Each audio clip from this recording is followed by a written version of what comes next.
For a number of years, the hull of a large boat has been resting just beneath the surface of Loon Lake. Local legend generally identifies it as the remains of Evan Morgan's steam launch Gwen, named after Evan and Johanna Morgan's only daughter, Gwen.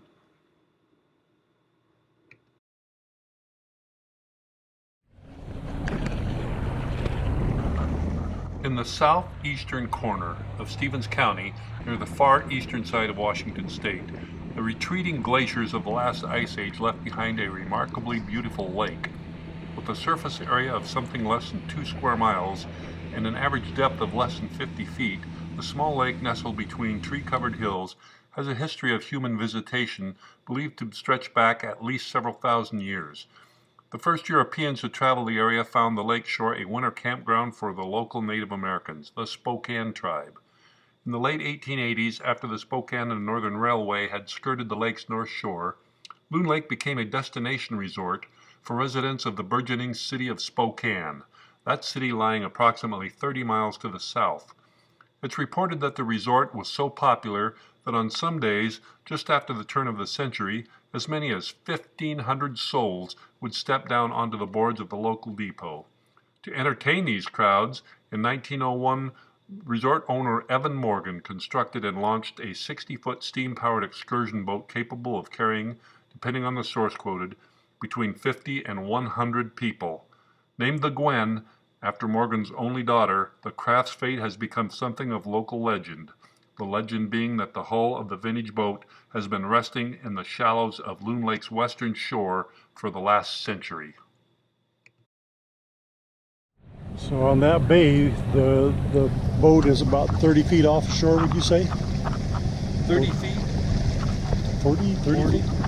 Yeah. And then between the second and third cabin, off the point. Yeah. But it definitely is farther out than when I dove it. I'm thinking over by that blue and yellow thing. That was where it was. I remember there being a boathouse pretty close to it. Well, the time I saw the bow there. Really? Easily seen from the surface when the waters are clear, and often visited by divers, the reality of a drowned boat would seem to give credence to the legend. On the other hand, as far as known, no detailed survey of data related to the Gwen's fate has ever been carried out. In the spring of 2017, the Clayton Deer Park Historical Society, in cooperation with the Loon Lake Historical Society, decided to attempt such a survey.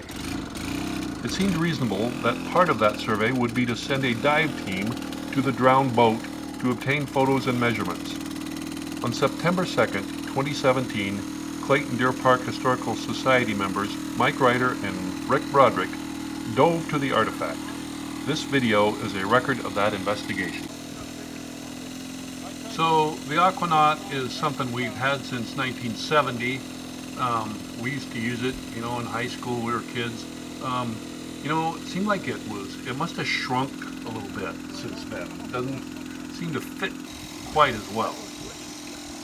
Okay, Jacques Cousteau. Go down.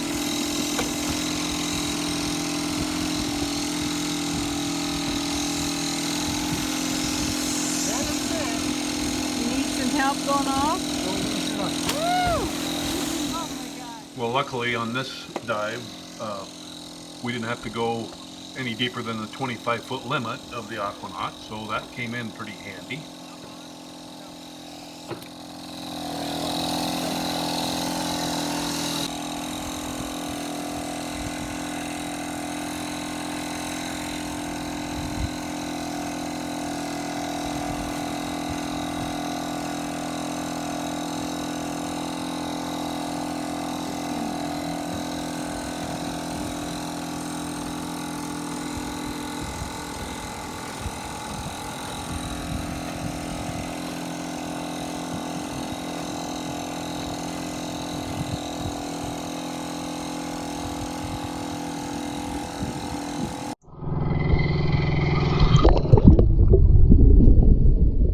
So here we go down, and you're seeing the top rail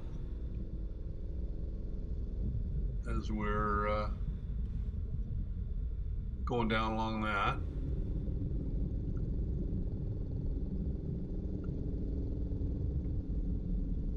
You can see the shiplap. I guess it's called shiplap. It's amazing. I think it's amazing that there's still some white paint left on the side there. Now here you're kind of getting into where you can see the propeller shaft coming off the back end of the boat.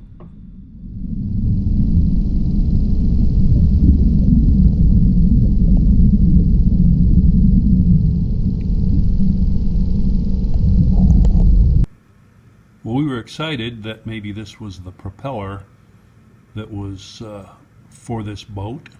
Bryant and Barry from Detroit, Michigan, 14D, found some information on the web that it's a pretty standard propeller, and Rick found it, and he can tell you about it a little bit. It was found in about 15 feet of water, probably 150 or 200 yards north of the location of the boat, in the mid to late 1970s. It's a counter-rotating prop, or it counterclockwise. It rotates reverse from all modern props, according to a local prop shop. But when we got down and looked at the propeller shaft on the boat, we didn't think it was probably the right diameter for the shaft that was on the boat. So likely not a propeller off that boat, but we don't know for sure. And the shaft here is pretty short. I mean, wouldn't you say that propeller wouldn't go on there anyway? It's a little large for the shaft diameter that's for that prop that we have, but again, you know, like you say, it's way short for anything to fit. And as you mentioned, it may have been cut off at some point. Somebody took a hacksaw and took the propeller off of it. So the propeller that you had came from something else. It's an old propeller, but it came from something else. That's right. So when we come around the back here, you notice right in the center, it looks like there's a groove there. Maybe there was a tiller rudder shaft or something there. I don't know for sure if that would have been anything or not. None of the pictures we have of the Gwen show that area well enough to know what they had for a tiller.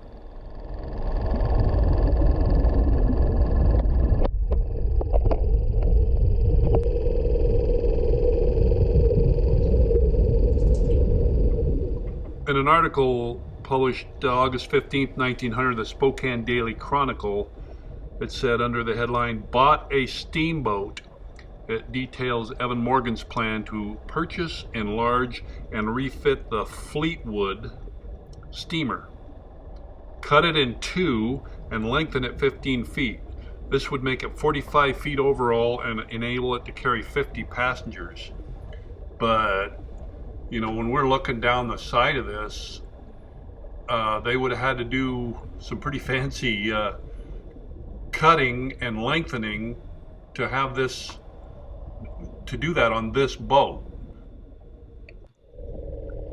So here is a shot of the drive shaft that runs to the back for the propeller.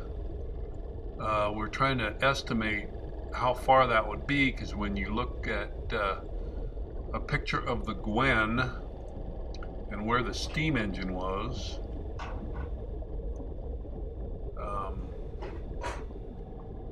it looks like it's about towards the back half of it.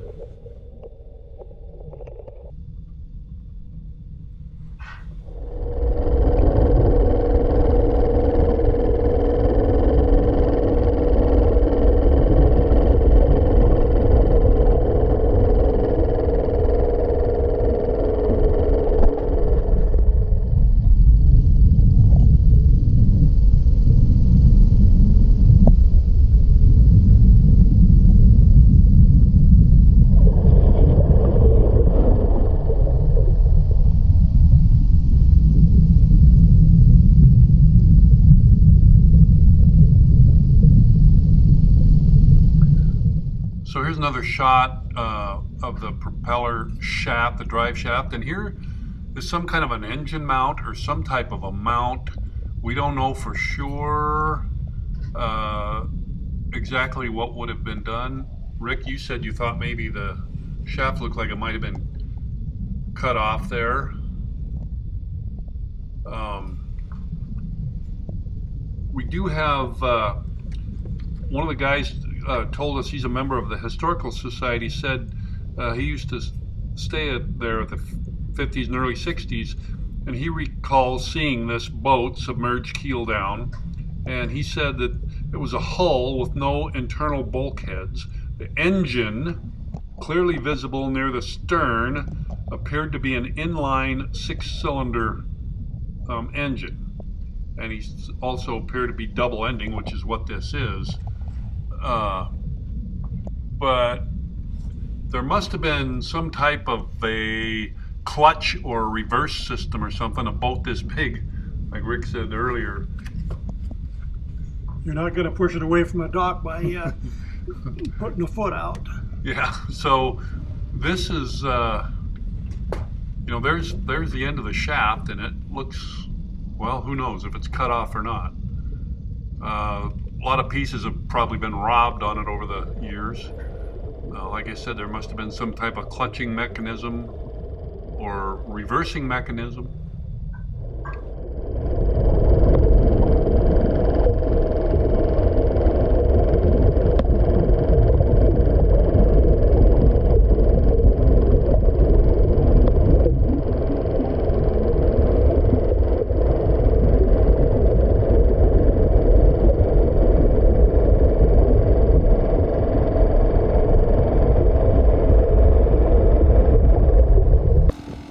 I'd like to thank Roger for providing the boat over and piloting that. You want the floaty? He drifted a little bit after he set the anchor, so we made him swim the tape measure out to us.